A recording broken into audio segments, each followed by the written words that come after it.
나이가 점점 많아지시는 것 같습니다. 감사한 일입니다. 어떤 사람이 얘기했습니다. 우리가 생각하지 않고 살아가면 살아가는 대로 생각하게 된다. 정말 의미 있는 얘기라고 저는 믿습니다.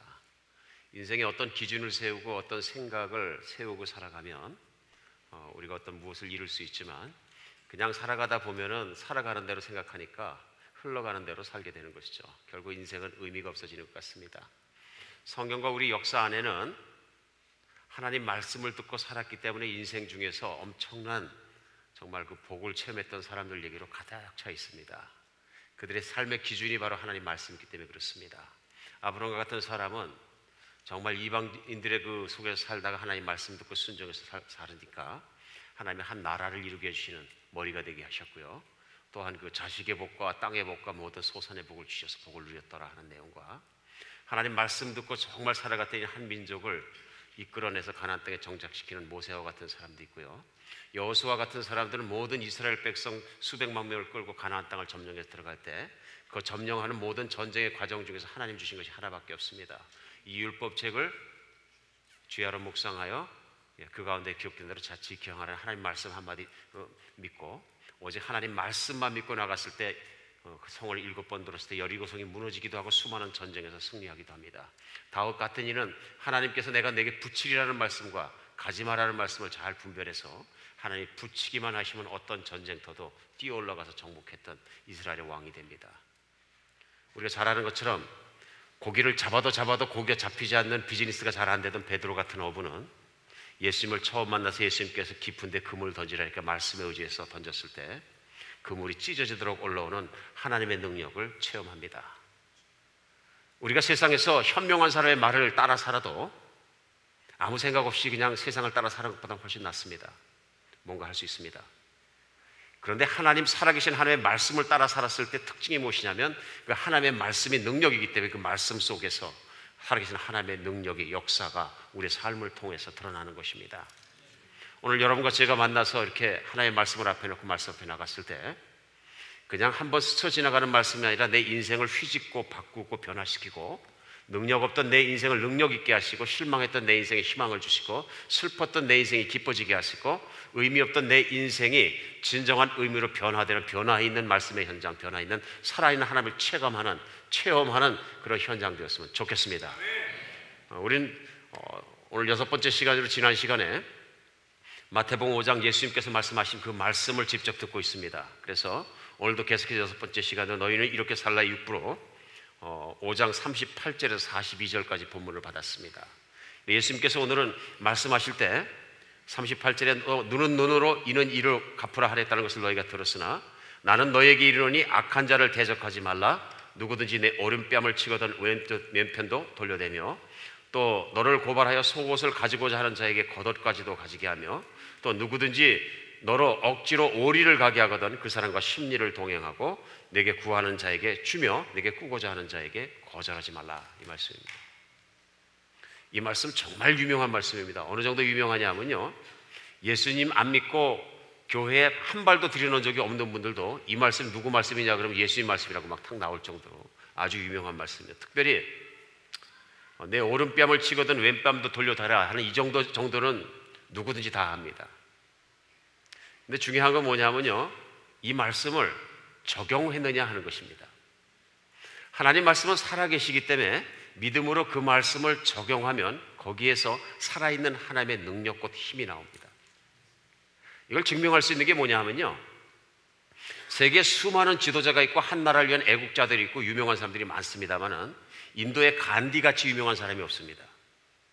인도가 수많은 세월 동안에 영국의 식민지로 고통받고 있을 때 그 인도를 식민지로부터 해방시킨 훌륭한 지도자가 누구냐면 간디인 거 우리가 알고 있습니다.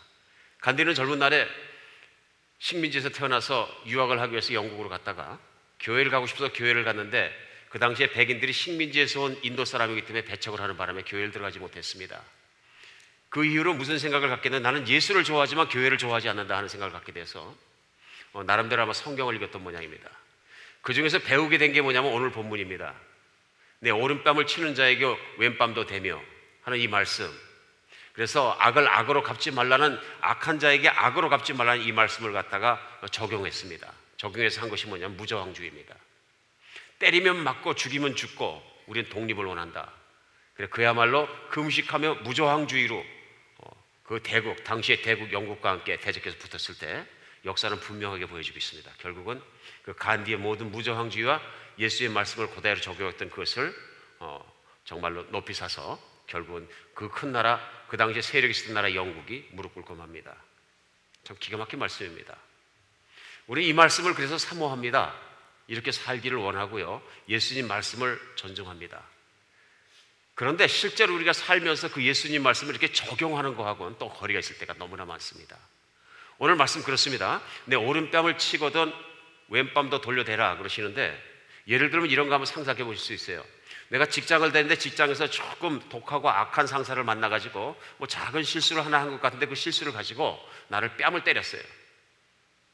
근데 뺨을 그냥 때린 게 아니라 오늘 보면 오른뺨을 때렸다 그러니까 오른손잡이가 오른뺨을 때리려면 어떻게 때려야 돼요?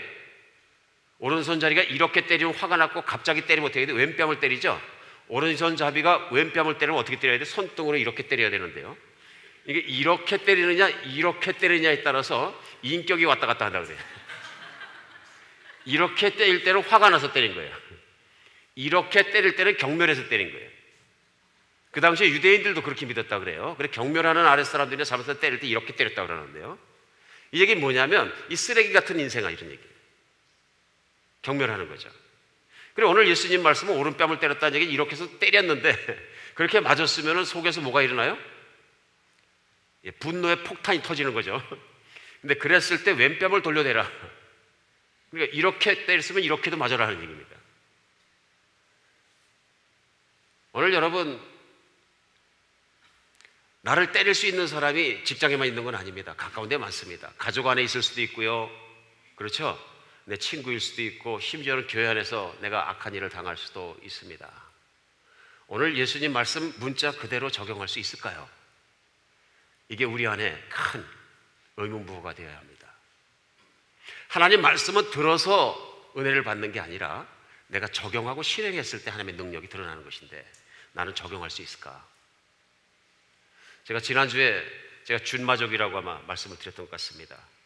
또 오늘도 부끄러운 고백을 하나 하겠습니다. 준마족이라 그러니까 무슨 족? 그러시는데 내가 여피족도 있고 뭐 오렌지족도 알고 준마족은 또 뭐냐? 제가 만든 말입니다. 준마가 경기를 할 때 항상 1등을 하는 이유가 앞에 있는 말 엉덩이를 보는 걸 싫어한답니다. 그러니까 엉덩이를 보는 걸 싫어하니까 죽자사자 앞으로 뛰어가는 겁니다. 제가 예수님을 믿기 전에 운전을 할 때마다 준마족이었었는데요. 다른 차 뒤를 보는 걸 너무너무 싫어했습니다. 예수님을 믿고 나니까 이제는 천년을 사는 게 아니라 영원히 산다고 사니까 제일 먼저 바뀐 게 뭐냐면 운전이 바뀌었어요. 천천히 가기 시작했는데요. 한 번은 얼마 되지 않았으나 10년 됐는데 제가 하나님을 믿고 나서 그래서 저는 상당히 영적으로 되었다고 생각하고 있을 때입니다. 다른 도시에서 한 번은 차를 타고 가는데 신호대기에 이렇게 섰더니 그날도 아주 여유 있게 저는 즐기면서 차를 잘 타고 갔다고 생각했는데 옆에 그 픽업 트럭이 한 대 딱 서더니 그 안에 미국 젊은이들이 한 4명 타고 있었습니다. 그래 우연히 이렇게 돌아서 보니까 그 젊은이들이 차창을 내리고 가면서 보니까 뭐 어깨에 태투도 있고 좀 우락부락하게 생겼어요. 있는 힘을 다해서 소리를 획 찌르는데 저한테 지르는 거예요. 보니까 쳐다보면서. 그러면서 한 지르는 얘기가 뭐냐면 치킨 그러는 거예요. 여러분 미국에서 치킨이라는 얘기는 정말로 모욕적인 얘기입니다. 다른 얘기는 하더라도. 그리고 신호가 바꿔서 붕 출발하는데 뭐 얼마나 급하게 출발하는지요. 근데 그 뒤 1분간이 문제입니다. 제가 보니까 저 자신도 모르게 그 픽업 트럭을 따라가고 있는 저를 발견했어요. 따라가는 거로 끝나는 게 아니라 휙 앞으로 가갖고 준마적의 실력을 발휘하고 있는 도심 한복판에서 차가 많은데 영화에서만 봤던 추격전이 시작된 겁니다. 그 젊은이들도 이제 재미가 붙었으니까 앞으로 가고 뒤로 가고 콱 섰다가 부딪힐 만큼 갔다가 정말 그 스릴이 이루 말할 수가 없는 영화를 찍는 거예요. 이제 몇 분을 따라가고 추격전을 하고 난리를 치다가 경찰에 그때 안 잡혔는데요. 갑자기 제정신이 돌아왔어요. 내가 지금 나이 50 넘어서 무슨 짓을 하고 있는 거냐. 그래서 갑자기 어느 식당 있는 주차장으로 확 들어가서 가만히 앉아 있었습니다. 조용히 앉아 있다 보니까 내가 정말 미쳤구나. 그때 드는 생각이 뭐냐면요. 뭐 좀 영적으로 되었다, 변화되었다, 괜찮다 이런 생각을 했었는데 그거 다 교만이구나. 이게 버튼 하나 딱 누르니까 준마적의 기질이 바로 튀어나오는 거라고. 그렇죠? 준마적도 젊은 날에나 준마적이고 조종사 출신이고 뭐 그런 거지. 거기서 왜 준마적이 나오냐? 예수님의 말씀을 적용하고 살아간다는 게 이렇게 어려운 것이구나. 정말 어려운 것이구나. 그런 마음을 100번도 더 합니다. 오늘 예수님께서 우리에게서 가르쳐 주고자 하시는 의미는 무엇일까요? 이거입니다. 예수님께서 오늘 말씀 시작하실 때 또 눈에는 눈으로 이는 이를 갚으라 했던 걸 너희가 들었다 하고 말씀하셨습니다. 그 말씀은 뭐냐 하면 구약 성경에 이 말씀이 있다 하는 얘기입니다. 그래서 실제로 찾아보면 레위기 24장에 보면요 19절로 20절에 이렇게 말씀하십니다. 사람이 만일 그의 이웃에게 상해를 입혔으면 그가 행한 대로 그에게 행할 것이며 상처에는 상처로 눈에는 눈으로 이에는 이로 갚을지라 남에게 상해를 입힌 그대로 그에게 그렇게 할 것이라. 그러니까 이 말씀 내용대로 이렇게 들어보면 무슨 말씀이에요? 오늘 예수님께서 하신 그 다음 절에 있는 말씀과 반대인 것 같아요.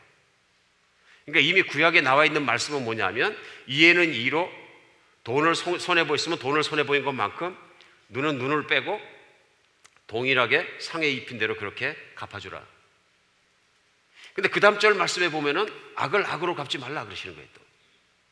그러니까 우리가 생각해 볼 때 그럼 예수님께서 오늘 말씀하시면서 나는 율법을 폐하려 온 것이 아니라 율법을 완성하려고 왔다는 주님의 말씀과 이게 서로 상반되는 거 아니냐 하는 생각할 수 있습니다. 이제 이랬을 때 우리가 말씀이 틀린 것이 아니고 예수님의 말씀이 틀린 것이 아니고 우리 곰곰이 생각해 봐야 됩니다.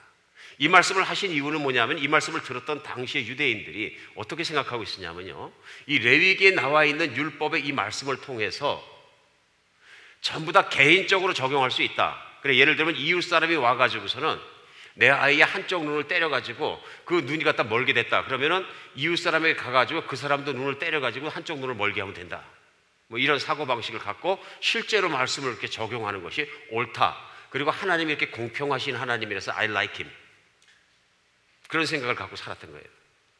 그러니까 우리 중에도 혹은 이 동해보복법이라고 얘기하는 이에는 이로 눈에는 눈으로 해갖고 보상하라는 이 법을 이렇게 들으면서 역시 하나님은 공평하신 분이야.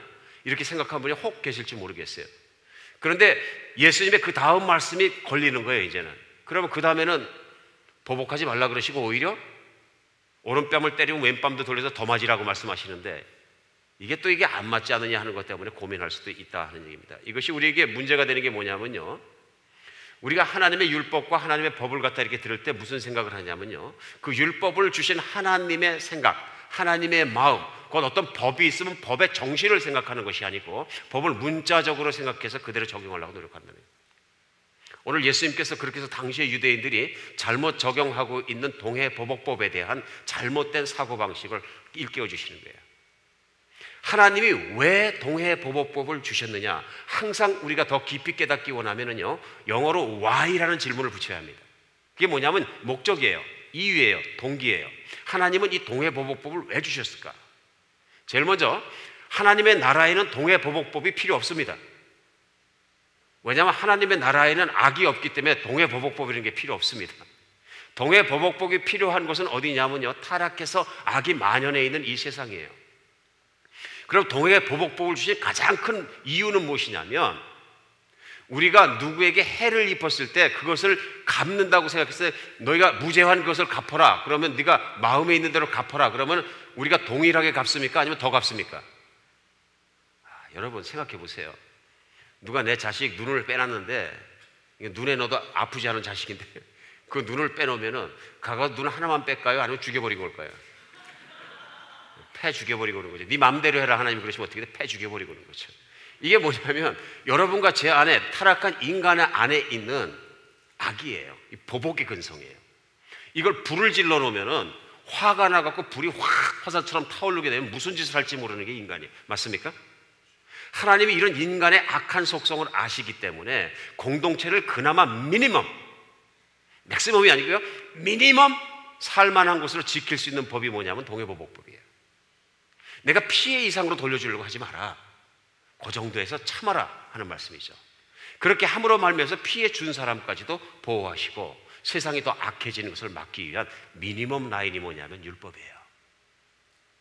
오늘 예수님은 그 율법을 주신 하나님이 동해보복법을 왜 주셨느냐 하면은 내가 동일하게 쫓아가서 보복하고 속 시원하라고 주신 게 아니고, 그런 것이 아니고 세상에 있는 악을 제어하기 위해서 주신 것이다. 깨닫게 하십니다.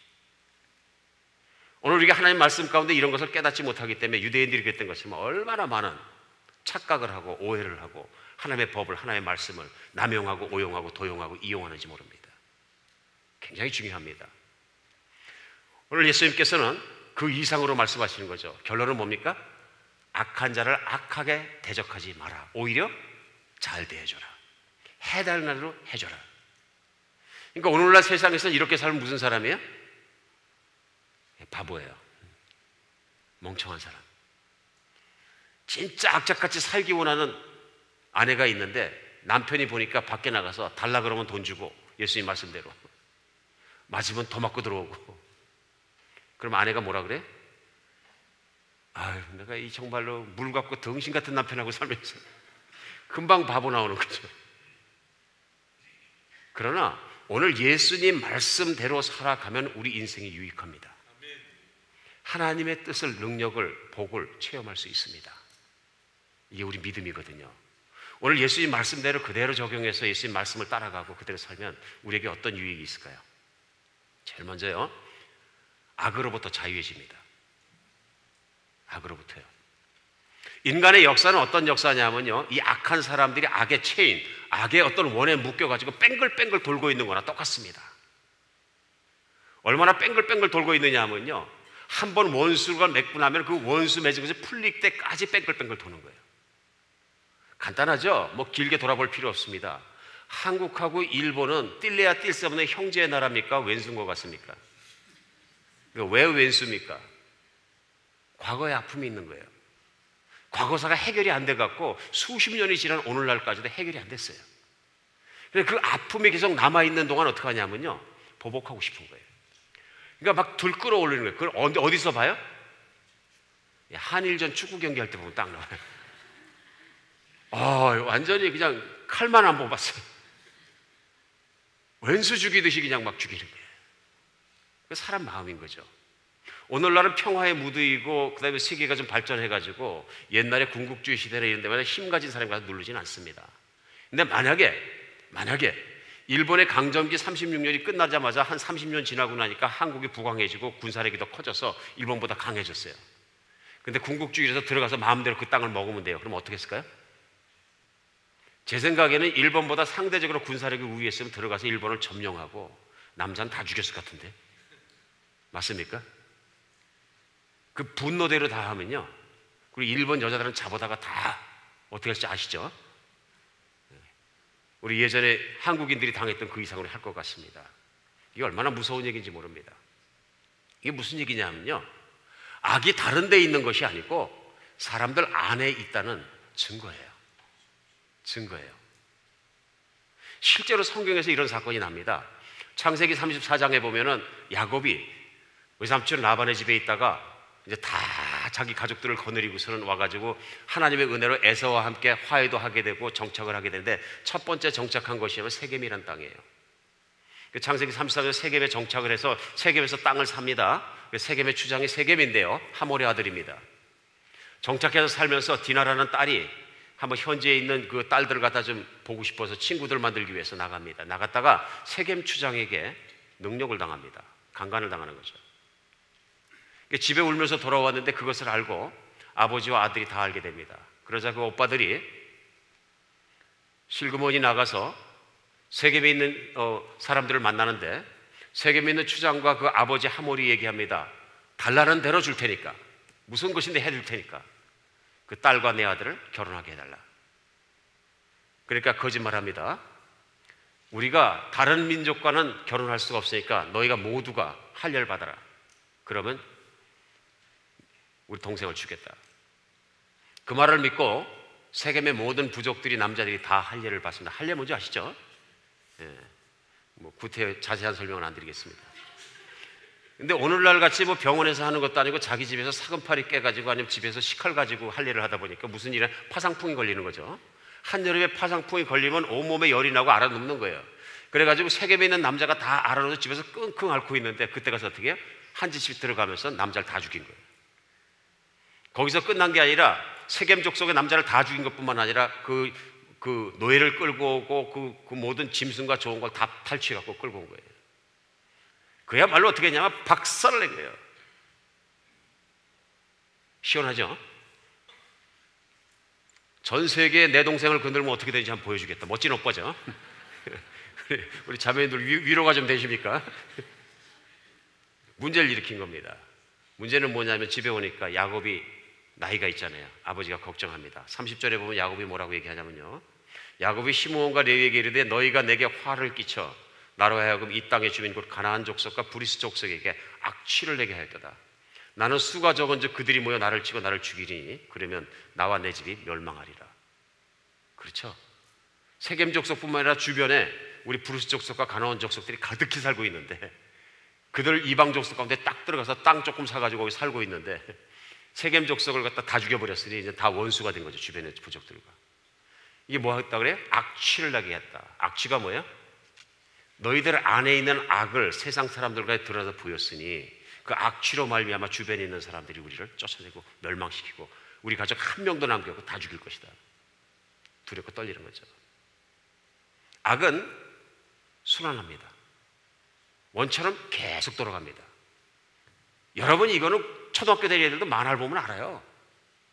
만화에 보면은 뭐 나오잖아요. 대개 주제가 뭐냐면 칼싸움하다가 아버지가 죽으니까 어린 아들이 도망 나와서 산에다가 입산수도 해가지고 도사한테 배워갖고 내려와가지고 착 칼 쓰다 보니까 그 가족을 다 죽였어요. 원수를 갚았는데 그 가족 중에서 또 원수 가족 중에 한 명이 어린아이를 살아남아가지고 무슨 소림산가 어디에 가갖고 덮법을 배워갖고 내려와갖고 또 죽이고. 저는 어릴 때 만화 보면서 끝에 가면 계속 하고 나왔는데 이게 끝이 안 나겠구나. 절대로 끝이 없는 스토리구나. 이미 제가 어릴 때 깨달았다는 거 아니에요. 악은 악을 일으킵니다. 악은 인류 역사가 있는 이유로 한 번도 끊어지지 않은 것입니다. 사람이 개인 간의 원수를 맺고 국가 간의 원수를 맺고 사회 간의 원수가 있고 으르렁거리고 대립하고 전쟁하고 살아왔던 그 역사는 끊임이 없는 것입니다. 정말 그렇습니다. 오늘 예수님께서 하시는 말씀은 뭐냐면요, 이 악의 연결고리를 끊어야 된다. 인간 사회에 있는 이 악의 연결고리를 끊기 전에는 절대로 세상은 좋아질 수 없고 행복해질 수 없고 기뻐질 수 없다는 거예요. 그래서 하나님께서 예수님을 이 땅에 보내신 큰 이유 중에 하나 뭐냐면요, 악한 세상으로부터 우리를 구원해 주시는 거예요. 실제로 그런 일이 있습니다. 그래서 악으로부터 우리가 자유해지지 않는 이상 우리는 행복해질 수 없습니다. 정말 그렇습니다. 남아프리카 공화국이 오랜 세월 동안에 우리 인종차별의 아픈 경험을 가지고 있는 걸 우리가 압니다. 남아프리카 공화국의 백인 대통령이 대통령을 할 때 수많은 흑인들이 운동을 하다 죽었습니다. 그중에 대표적인 게 뭐냐면 넬슨 만델라 대통령이잖아요. 이분이 반역죄로 몰려가지고 종신형을 받고 27년간을 감옥에서 삽니다. 27년이나 감옥 생활하다가 1990년도에 2월 11일 날 추록하게 됩니다. 그리고 그 이후에 투표를 통해서 최초의 흑인 대통령이 됩니다. 그랬을 때 이제 일어나는 게 뭐냐면은 전국적으로 일어나면서 사람들이 이제는 복수할 기회가 온 거죠. 이제는 흑인 대통령이 생겼고 실권을 붙잡았으니까 백인들에게 복수할 때가 온 겁니다. 그랬을 때 만델라 대통령을 중심으로 해서 교회 대표가 앉아서 화해위원회를 만듭니다. 그때가 세웠던 위원회가 뭐냐면 TRC라는 위원회인데요, Truth and Reconciliation Committee. 그러니까 여기가 뭐냐면 과거사 청산을 하는 곳이에요. 진리와 화해의 위원회입니다. 그들이 그 교회 대표 성경의 주교를 중심으로 해서 모여가지고 무엇을 했냐면요, 그 범죄자를 다 모으고 정치 범죄인들을 그 당시에 그 흑인들을 죽였던 사람들을 다 모으고 그 범죄자 한 명 한 명 심리를 했습니다. 용서할 사람 용서하고 처벌할 사람 처벌하고 그 위원회에서 다 과거사를 정리한 거예요. 오늘 제가 드리는 말씀은 그 화해위원회, 진실과 화해위원회에서 일었던 실제 실화입니다. 위원회가 열리고 있는데 위원회에 참석한 증인 중에서, 피해자 중에서 한 흑인 할머니가 계셨습니다. 할머니가 피해자석에 증인석에 앉아 있는데 이제 심리가 시작됩니다. 근데 심리석에 나왔던 여러 명의 경호원들이 있었는데요, 그 중에서 대표적인 사람이 누구냐면 반드 블락이라는 사람이 있었습니다. 근데 그 사람이 그 할머니가 앉아있는 앞에서 그 할머니의 가족을 죽인 것을 시인합니다. 근데 사실은 그 시인하는 장면들이, 내용들이 무엇이냐면 그 아들을 제일 먼저 찾아와가지고 할머니가 보는 앞에서 총을 쏴서 죽입니다. 그리고 그 아들을, 시신을 끌어내가지고 마당에서 기름을 붓고 태워버립니다. 하나밖에 없는 아들을 잃어버리고 이 할머니가 너무 힘들게 사시는데 7년 뒤에 집에 또 찾아옵니다. 그래 이번에는 남편을 끌고 갑니다. 남편을 끌고 가는데 2년 동안 행방불명이 돼서 소식이 없는 거예요. 2년 뒤에 그 사람 중에 한 사람이 찾아와서 이 할머니를 데려갑니다. 그래서 데려간 곳에 가서 보니까 남편이 꽁꽁 묶여가지고 고문을 받아서 온몸에 피투성인데 장작더미 위에 누워 있습니다. 이 할머니가 도착하니까 그들이 웃고 조롱하면서 자기 남편의 그 몸 위에다가, 장작 위에다가 기름을 뿌리고 불을 지릅니다. 불을 질러갖고 순식간에 불이 타오르는데 그 불 속에서 남편이 부르짖습니다. 아버지여, 저들을 용서하여 주옵소서. 자기의 목소리가 나올 때까지, 타서 죽을 때까지 끝까지 아버지여, 저들을 용서해 주시옵소서 부르짖고 그 불 속에서 타서 죽습니다. 이 모든 간증과 증언과 모든 게 다 끝나고 나서요, 반드 블락이라는 사람이 이렇게 죽였다는 걸 솔직하게 시인합니다. 이 모든 심리가 끝나고 나서 위원회 위원 중에 한 분이 뒤로 돌아보면서 할머니에게 물어봅니다. 자, 이제 모든 시인이 다 끝났습니다. 이 반드 블락을 어떻게 처벌하면 좋겠습니까? 하고 피해자에게 물어봅니다. 그랬을 때 이 할머니가 조용하게 한참 동안 앉아 있다가 입을 띄고 조용히 말하기 시작합니다. 저에게 3가지를 해주십시오. 3가지를. 제일 먼저 제가 끌려가서 어딘지를 모릅니다. 제 남편이 죽은 자리로 저를 데려다 주십시오. 그럼 제가 그 죽은 자리에 있는 재를 모아서 남편의 장례를 지내게 해주십시오. 그리고 부인이 계속합니다. 내 남편과 내 아들은 내 가족의 전부였습니다. 그리고 두 번째 제 소원은 반드 블락 씨가 제 아들이 되게 해주십시오. 그래서 그가 한 달에 2번씩 내 집에 와서 나와 함께 시간을 보내게 해주시길 바랍니다. 그래서 어떻게든지 내 안에 남아있는 가족을 향한 사랑을 저분에게 부어줄 수 있는 기회를 갖게 해주셨으면 고맙겠습니다. 그러고 나서 할머니 계속합니다. 그리고 3번째가 있습니다.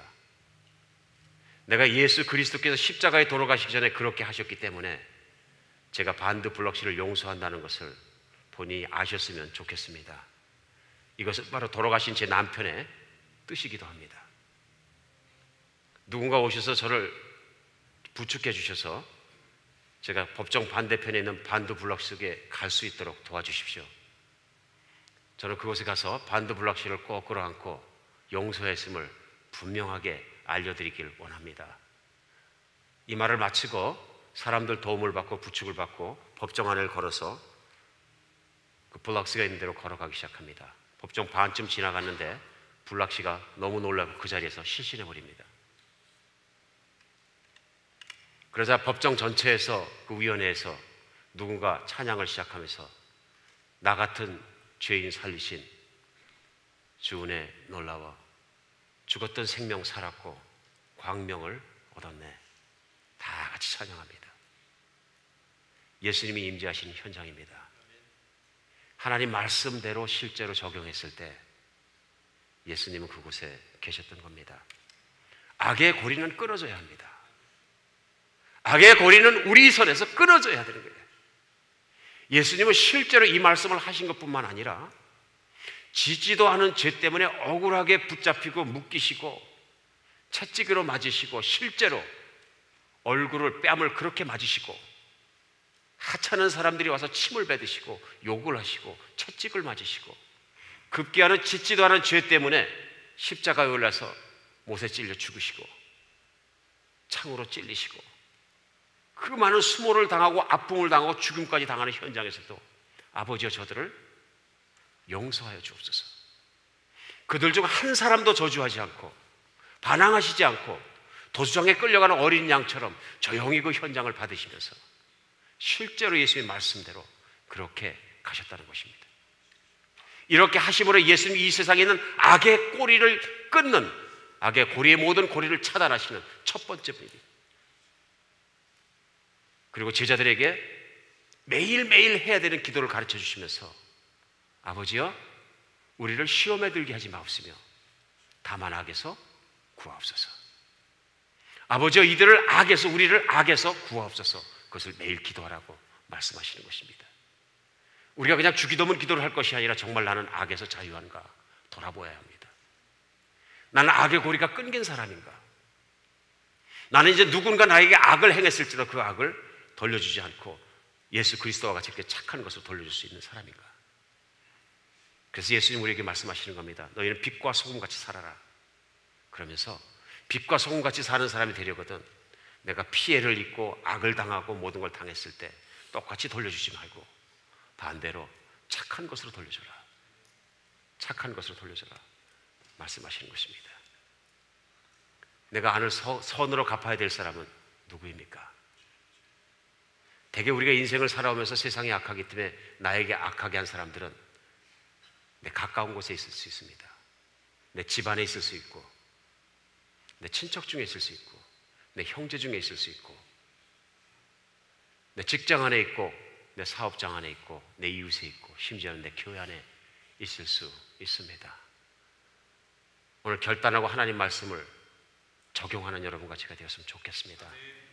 이 말씀대로 적용했을 때 하나님의 능력이 드러내고 악의 고리는 끊어지는 것입니다. 오늘 두 번째, 우리가 예수님의 말씀대로 적용하고 그대로 살았을 때 우리에게 임하는 유익한 복은 무엇이냐면요, 우리가 복의 통로로 쓰임받을 수 있는 겁니다. 쓰임받을 수 있다는 것입니다. 많은 사람들이 하나님의 쓰임받기를 원합니다. 그런데 어떻게 쓰임받는 것에 대해서 방법에 대해서 착각을 하는 경우가 참 많은 것 같습니다. 우리는 흔하게 눈에 보이는 사역이나 눈에 보이는 것들에 너무너무 많이 집착을 합니다. 그런데 성경은 하나님 우리 마음의 중심을 보십니다. 중심을 보신다는 얘기는 뭐냐면 왜 그 일을 하였느냐 하는 이유를 물으시는 겁니다. 내가 예수님을 믿기 때문에 내가 힘들지만 악한 사람을 용서하기로 결정하고 좋은 일을 하기로 결정해서 그렇게 했다면 우리는 예수님을 따르기 위한 결정이기 때문에 칭찬받을 수 있고 복을 받을 수 있습니다. 그러나 내가 그 목적이 무엇이냐에 따라서 우리는 아무리 많은 일을 했더라도 하나님의 칭찬을 받지 못할지도 모릅니다. 오늘 중요한 건 뭐냐면요, 하나님이 이런 복의 근원이 되시기 때문에 우리가 예수님을 만남부터 시작해서 우리를 그런 복의 통로로 쓰기를 원하십니다. 쓰임받는 것은 무엇이냐면요, 하나님의 이런 복의 통로로 쓰이는 것입니다. 우리 예수님께서 악의 고리를 끊으시고 악한 자들을 선하게 대하시고 끝까지 십자가에 죽으시기까지 그들을 복을 주셨다면 오늘 우리가 하기 원하는 것은 뭐냐면요, 예수님처럼 우리가 그렇게 살기를 원하시는 겁니다. 그러면 우리가 복의 통로가 되는 것입니다. 실제로 예수님에게 이 말씀을 배웠던 베드로 사도는 베드로전서 3장 9절에 구체적으로 이렇게 얘기합니다.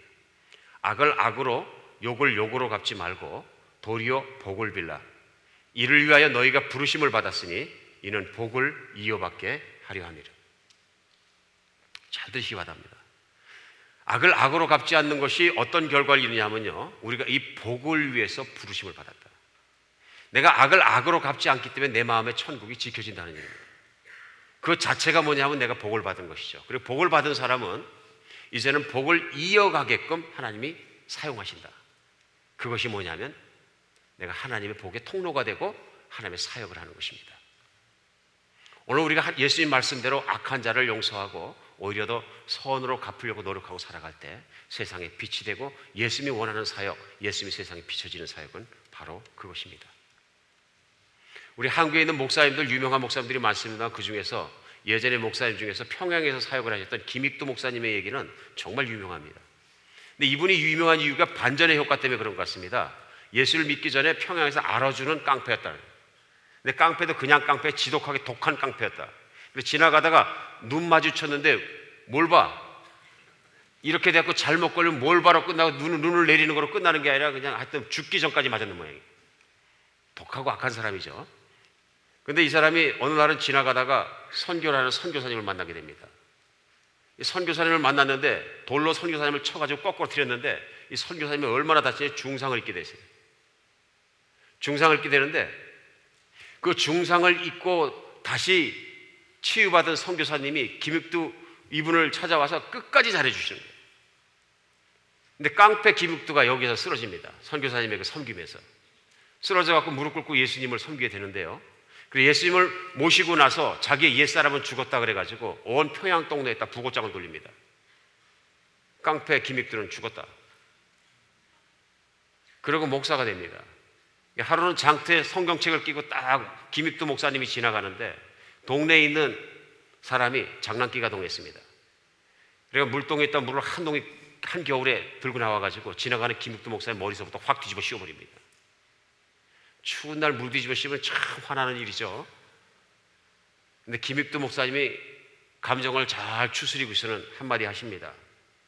자네 말이야, 내가 예수 믿기 전에 옛사람이 같았으면 큰일 날 뻔했는데 내 옛사람 죽은 것에 대해서 감사하게.